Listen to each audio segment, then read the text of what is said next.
everyone, and welcome to the Couch Buddies. I am Blade. And I am DJ, and welcome, guys, to another episode, another Couchisode Oh yeah. of the Couch Buddies. Yeah, sorry, I forgot about the last time I said on the episode that we would never refer to this as episodes. Another Couchisode. Welcome, Another everyone. Couchisode. Another Couchisode, correct. You need more welcome, coffee. everyone. Will you let me tell people welcome, because you're basically interrupting me every time, man. Come on. Come on, give me some time. I just want to say this, and then we're done. Okay. So welcome, everybody. As I was saying, we had a very good reception on the last episode, Blade. Did you see the amount of people viewing and so on? Yeah, and it was actually probably the fastest viewing video we had on the first 2 hours. Talking about that, exactly, was the video where we had the most views in the first 2 hours. I believe it 300 and something, or no, sorry, it might have not been that number, but again, YouTube statistics were telling us that was the most viewed video in the first 2 hours, and we only have to thank you guys for doing that, because it was amazing. We weren't expecting that reception, especially that we're going to be doing our first Couchisode in English, and definitely we are very happy to have that kind of warm welcome from all of you. And here we are again to bring you some more games today from our youth. So, Blade, I'm gonna pass it over to you, and let us know what you are bringing today to us. So we're talking about games today, right? So we have a different topic. It is exactly the point of the channel. So yes, we are talking about games today. Okay. So games. Let me think about something. So, okay, I can talk about a game. I have an arcade game to bring today. It also came out for a couple of consoles, but it's a game I actually played a lot in the arcade. It was released in '89, if I'm correct. It's called Shadow Dancer. You know it? I have not played that one. I'm sorry. It's basically a ninja game. It's very similar to Shinobi. It's made by Sega Shinobi, also. I did play Shinobi, yes. That one I remember. But the game was slightly different. In Shinobi, you had to rescue people.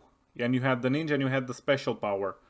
In Shadow Dancer, you had the ninja that didn't have a name. I think he got a name in one of the console releases, but I can't remember right now. And the difference is you weren't rescuing people, you were disabling bombs from terrorists. And you also had a companion. You had a dog that was with you. And you could just, when things got tougher or you had problems getting to an enemy, you could just simply crouch in the game, hit the attack button, and the dog would run out to the enemy and start biting and attacking him.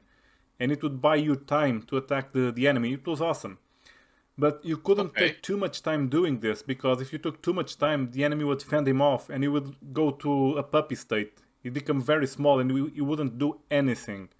You had to either disable a bomb by yourself, or just get to the next level. That would get him back to the normal state, the big dog state. You also have the bosses, you have the special attack, but that little twist with the dog in the game, I liked it a lot better than the Shinobi game. And that's why I wanted to talk about this one today, because it was really awesome. It was a simple game, it was like a Shinobi clone, but with a slight twist. And a lot of people, like yourself, don't know this game. And it's quite fun, and I would recommend everyone to look out for this one and look if you can find it anywhere and just give it a chance. It's an awesome game. I also played it on the ZX Spectrum. The graphics weren't the same and the levels were different, and it was also an awesome game on the ZX Spectrum. So look it up and give it a try. It's spectacular, at least in my opinion. And I have not played that game, to be honest, but you should try it. I guess that the whole plot about having the dog, I think I don't know if it's even the same the same game or not. What I'm trying to say is that it reminds me a lot of or a little bit about Bub and Sticks. I don't know if you played this. Okay, so you probably didn't, because you didn't have an Amiga. No, I know the game, but I haven't played it. I haven't had an Amiga yet. Yeah, so Bub and Sticks were kind of like that was character that was cooperating with a sidekick, and it was this stick, and you had to put the stick, for example, climb into walls. Like, for example, there was a ladder, or sorry, not a ladder. You had to use it as a step to go somewhere. So it's also a funny one, but I will try to, I will try to get a hold of that one because I haven't tried that one that you mentioned, and It's a fun game. it's a fun game. Yeah. I'll have to try it. I haven't really tried that much from the arcades. I had another experience with other arcade games because I only became old enough to enter an arcade when these types of games were already, not really, being On top played. of their game. I'm a guy of, Daytona USA, Virtua Fighter. That's the type of games I got into on the arcades, anyways. Yeah, I got into arcades really early because we could actually get into them very young if we were accompanied by an adult or someone at least with enough age that was with us. Yeah, but I didn't have we any. couldn't play, but we did. Yeah, I didn't have anyone that actually could do that. So yeah. So again, I didn't experience that, and quite frankly, I mean, in '89, I don't think I would be. I was already playing games. I had a Spectrum back then, but I was not playing in any arcades anyway. So yeah, I'll definitely give it a try. So Try it out. I'll take a look at it. It looks like a very small twist having the dog with you, but it makes a whole lot of difference in the game. It's awesome. Yeah, the dog definitely makes it a lot makes it a lot more funnier, I guess. Yeah. So I'm going to talk about a game now. Yeah, I want to talk about a game today, and I'll have to mention it because we all saw that, coming into the post Doom era. I mean, this was around in '93, I believe, that the first release of Doom came out, and when we came into the Doom era, there was a lot of clones of that game. They were all made under the same engine, and it was kind of revolutionary having a game like that. So what I'm going to bring you today is Heretic. I don't know if anyone knows Heretic, but it was a very good game. It had a follow-up, a sequel called Exton Beyond Heretic. And the story of this game was, it just added a little bit more to what Doom had. You know that so far or until today we haven't known or we didn't have a lot of knowledge about the backstory of Doom. We know that it was a portal open and there was a lot of demons coming from that Hellgate. But we only started to understand a little bit more about the Doom story or the background story with the newer games. However, this one has caught it, or basically got the whole concept of the game and turned it into more of a medieval style game with spells instead of guns, and with elves fighting other strange creatures like flying demon creatures and something like that. So yeah, after the launch of Doom in 1993, we saw a lot of flow on the modding, and usually people were adapting the WOD files. I mean, you remember the WOD files from Doom, and they were just changing them to create different games. And this one is a very interesting one because it has a really interesting story. So this was three brothers called the Sparil, Korax, and Eidolon, were known as the Serpent Riders, and they were using their powerful magic to possess the seven kingdoms of Pathoris. This was the background story of the game. And basically they were corrupting everyone in these kingdoms and making them mindless puppets and armies to just fight for their cause. We are considered, the game's name is called Heretic because we are one of the seed elves that are considered heretic because we're going to fight against them. And we are actually going to play as the character Corvus, which, by the way, you don't know the name of the character until the second game. So on the first game, you never actually know the name of the main character.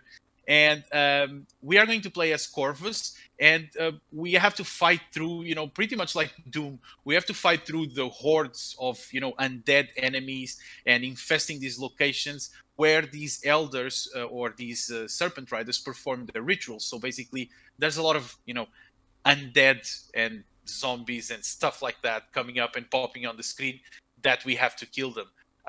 At the final level, after we meet one of the three brothers, the Sparil, we kill him and we start a perilous journey to try to return home. And this will basically give us the start of the second game in X and Beyond Heretic. obviously talking about this game is very important because, as I said, about being a clone of Doom. But this was one of those that I think I really went it really went out, and it was considered one of the best clones of it. Comparing to some others that were completely ridiculous, this one is quite good and give us a very fulfilling backstory that we can play, and it was actually fun. I played this a lot And it was a very nice in my game. I remember it. 386. Yeah, I also talked about a Doom clone. It was actually the last game using the Doom engine in one of our Portuguese videos. A game called Strife. It's also a very nice Yes. game. It was very similar to what you got in the future in Deus Ex.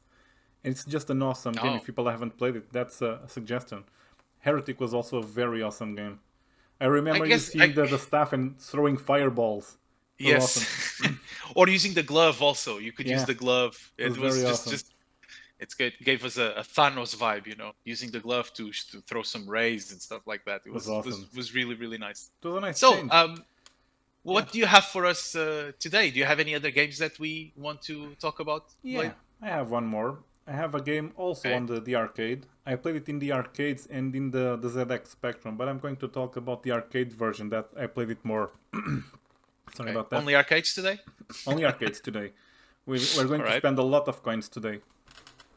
Oh yeah, that was one of the problems, right? When kids, like the coins that we would spend on arcades. The coin monsters. It would ruin the monthly allowance that we had from our and our lunch money. Oh yeah, that too. So, what's it about? It was better than doing exercise. We just wouldn't eat crap because we didn't have money for that. Because we just used it up on games. So, whatever. Yeah, I mean, we don't need money. We just need to play. Yeah. Gaming is life. Gaming is food. So, no, this game was released back in '87 in the arcade. And it was the follow-up to a game called Bubble Bubble. We talked about this in one of the Portuguese videos. Okay. And this one is called Rainbow Islands. Oh, yeah. It's the sequel to Bubble Bubble. It's a different game. In Bubble Bubble, you played the two dragons, Bub and Bob. Here, you play the same characters, Bubby and Bobby, but in the human forms. And what you are doing is you're going to save your friends, and you're going after the same enemy you had in the first game. And what you do is you go from island to island. There were 7 total. And you have 3 levels, I think, in each, if I'm not mistaken. And you had to go from the bottom to the top, killing enemies, picking up items for the score. And it was important to kill the enemies because you needed to grab some crystals that dropped. Because you needed to grab all the crystals till the game's end. Otherwise, you wouldn't get the happy ending game because it had a multiple ending scenario. It was new back then. And what you could do, you had this character that shot rainbows to kill enemies. And you just keep climbing those levels and got to the top, pick up the bonus, next level, same thing. But you had a kind of timer. If you started taking too much time, you would just get a warning and said the water was rising. And the bottom of the level would start filling up with water. And if you didn't move fast enough, you'd be swallowed by that water and die, and you'd have to start over. But you know that when you start talking about the water is rising, the first thing that comes to mind is it's like that song that you would hear when the water level was rising in Sonic the Hedgehog game. Yeah. Sorry to interrupt you. Continue, please. that sound you had in Sonic when you were starting to drown was just stressing to the limit. Oh my god. Yeah. But anyway, this game had some very fun enemies at the end of the levels, the bosses in each island. I remember a jumping spider, a helicopter, you had a vampire, you had a robot with some boxing gloves. It was a funny game. And you could only really end it if you actually were after the diamonds. You had to have all the 7 colored diamonds in every island. And if you had them in the last one, it would open up 3 extra islands.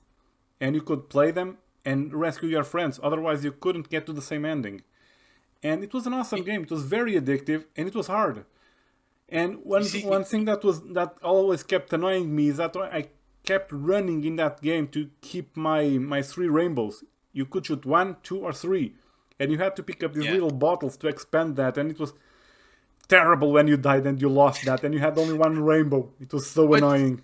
you see the similarities here. You're talking about diamonds and stuff like that. Yeah, Comes to mind. I know it's not the same type of game, but it comes to mind Sonic. yeah, Like you had also to collect the diamonds and so on. yeah. The Chaos Um, Gems. yeah, exactly. The Chaos Gems. I'm sorry. I Yeah, don't think I'm that much of a Sonic geek to know those names right now. But it's the 16-bit era, which was part of my most of my it was youth. awesome. So I did play about it. I did play it quite a lot.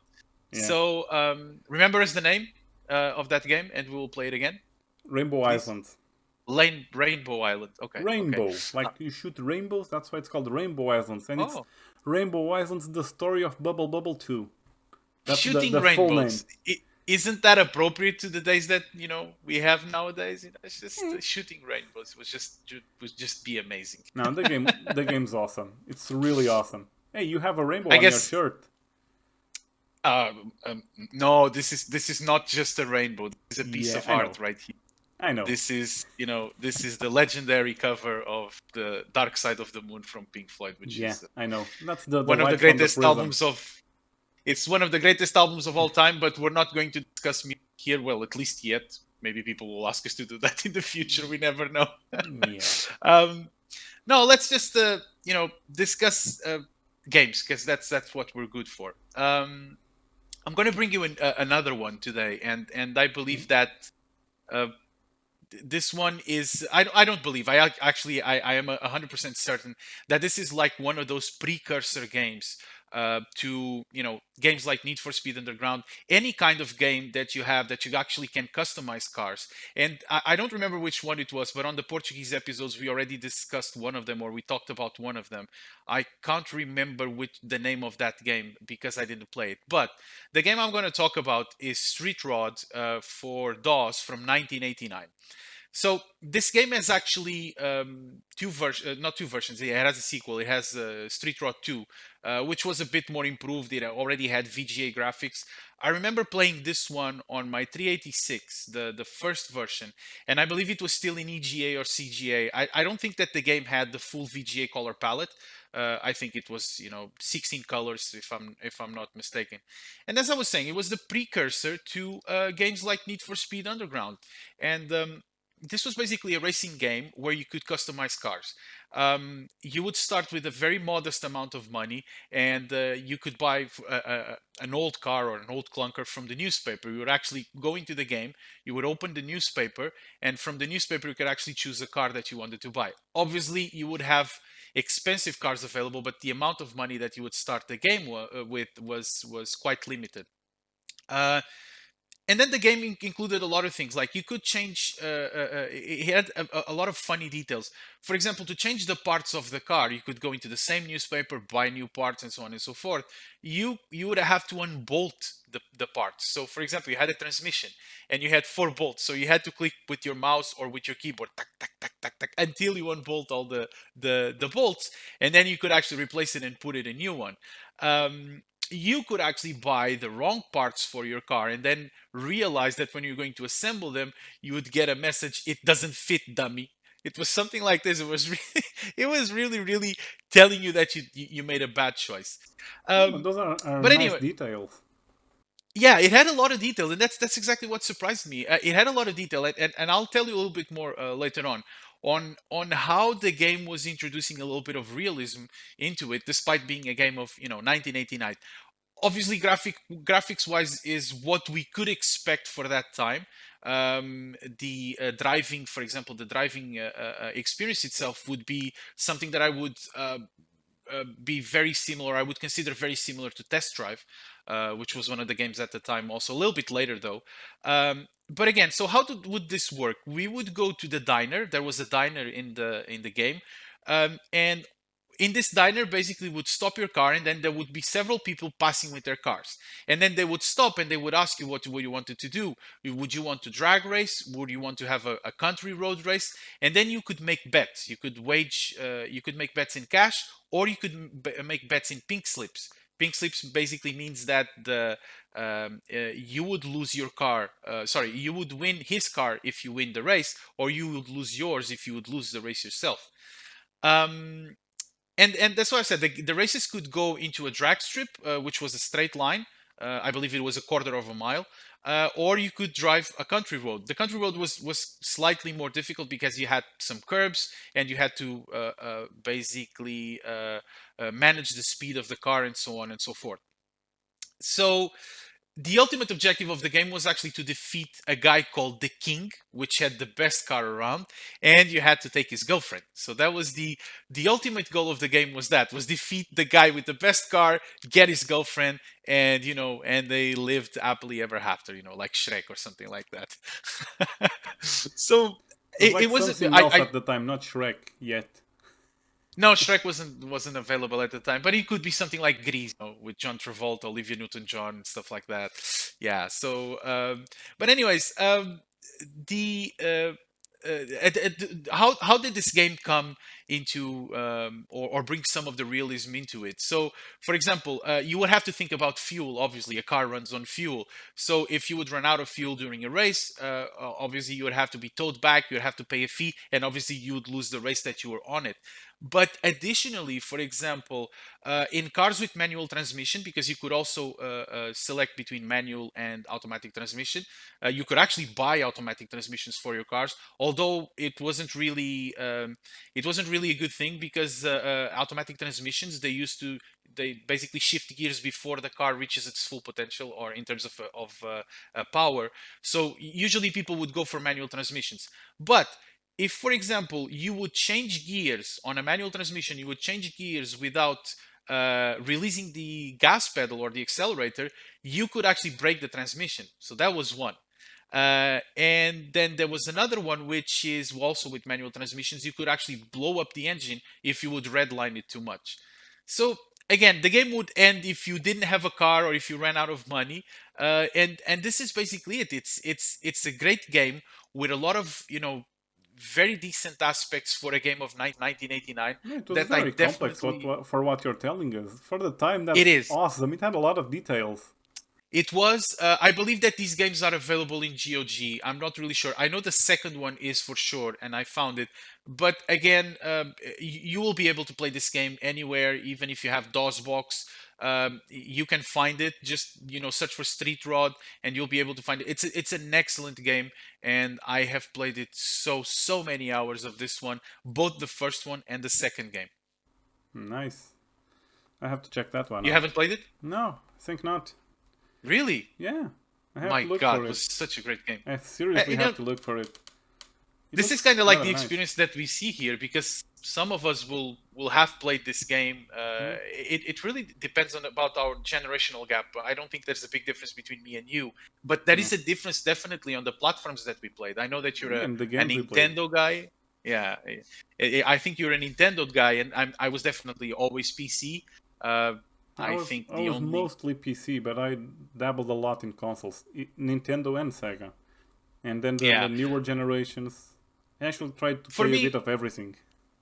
for me So it was always, again, I never had consoles, because I think back then my parents invested so much money on the PC or the personal computer, that, and you know how expensive it was back then it didn't really make any sense to justify them that I wanted this console or I wanted this. Quite honestly, I don't even think I asked it.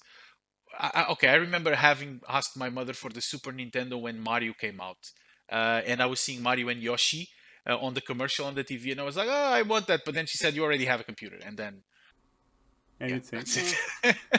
You couldn't do much about it. yeah, All right. I think we're gonna wrap it up for today, Blade.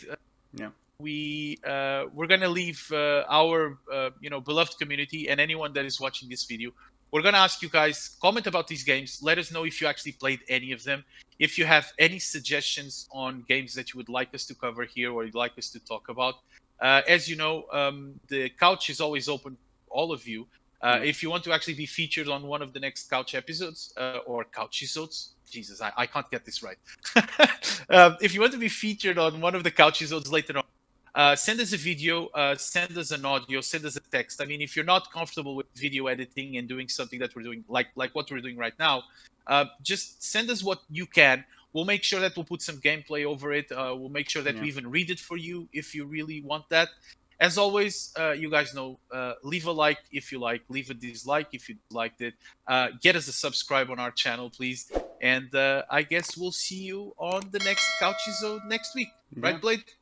Yeah, meet us there and don't miss it. We'll have more games, more fun, and a lot of mold.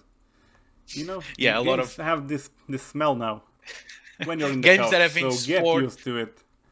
Games that have been stored on your grandma's, grandma's basement for years, and they smell funny. 30 or more That's years. exactly what we're talking about here. Yeah. So, all right, guys. Let's wrap it up for today. And don't forget, guys, we have one more Couchisode next week. Be there, don't miss it, and don't forget, game on, everyone. Yeah, guys, thank you very much. Game on. See you next week. Bye. Bye.